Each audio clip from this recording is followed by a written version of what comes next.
লিখিত আছে, ঈশ্বর তাহাদিগকে জড়তার আত্মা দিয়াছে। আত্মা আবার জড়তা কি আছে? এলাকাটার মতো পাথর টাথর নাকি, নাকি না? আমরা বোঝার বিষয় আছে, জড়তার আত্মা তাদেরকে দিয়েছে। এমন চক্ষু দিয়েছেন যাহা দেখিতে পায় না, এমন কর্ণ দিয়েছেন যাহা শুনিতে পায় না, পর্যন্ত। ওই জন্য প্রভু যিশু যখন গালিল সমুদ্রে সেই নৌকায় উঠে ঈশ্বরের কথা বলছিল, তখন প্রভু যিশু বলছিল, তোমরা যারা শুনছো আমি তাদেরকে বলছি, যার কান আছে সে শুনুক। কিন্তু কান তো সবার আছে, কিন্তু যার কান আছে সে শুনুক, মানে যে কথায় গুরুত্ব দেয় তাকে বোঝাচ্ছে, এবং যে শোনে সে জীবন পায়। প্রভু যিশু বলছে, যে আমার বাক্য শোনে এবং পালন করে সে বুদ্ধিমান। হালেলুয়া। তাহলে এখানে কি হচ্ছে?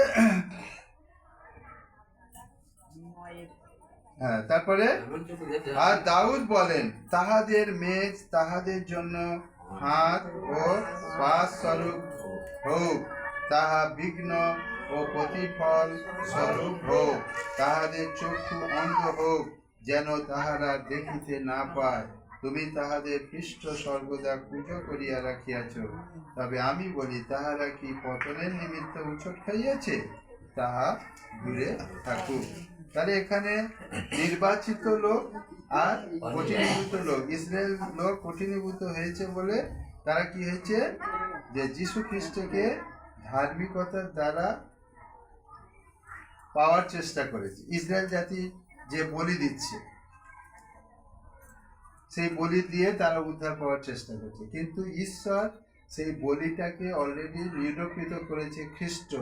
না, যখন যখন বাপ্তিস্ম দিচ্ছে কি বলছে? ওই দেখো সেই জগতের মেষশাবক, যে জগতের পাপভার লইয়া যায়।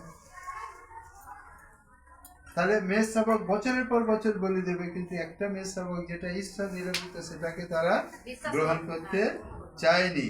আর তার জন্যে কি করেছে? তারা সেই ধার্মিকতার ক্ষমতা তারা হারিয়ে ফেলেছে।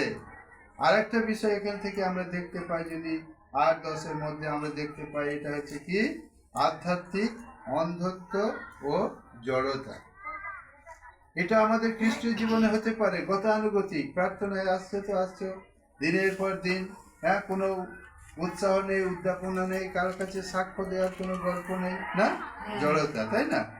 ঈশ্বর তাদের উপর এমন এক আত্মিক ঘুম বা জড়তা নামিয়ে দিয়েছেন, যার ফলে তারা সত্যকে দেখেও দেখছে না এবং শুনেও তারা শুনতে পাচ্ছে না। এখানে যেটা দাউদ বলছে, টেবিল, মেজ বলছে না, টেবিল, সেটা কি করছে? গীতসংগীতা থেকে সেই উদ্ধৃতিটা দেওয়া হয়েছে, যেন তাদের যে বিষয়টা তাদের আশীর্বাদের জন্য ছিল, সেই আশীর্বাদ তারা হারিয়ে ফেলেছে, সেটা তাদের কাছে ফাঁদ স্বরূপ হয়েছে। এর কারণে তারা কি হয়েছে? খ্রিস্টকে তারা চিনতে পারেনি। এবং ইসরায়েলের পতনে কি হচ্ছে? জগৎ, পরজাতিরা তারা কি পাচ্ছে? পরিত্রাণ পাচ্ছে, যেটা 11 পদে বলছে। তবে আমি বলি, তাহারা কি পতনের নিমিত্ত উচট খাইয়াছে? তাহা দূরে থাকুক, বরং তাহাদের পতনে পরজাতীয়দের কাছে পরিত্রাণ উপস্থিত, যেন তাহাদের অন্তর্জ্বালা জন্মে। মানে ইসরায়েল জাতির জন্য খ্রিস্ট মনোনীত হয়েছিল, কিন্তু তারা প্রত্যাখ্যান করেছে বলে পরজাতীয়রা খ্রিস্টকে পেয়েছে।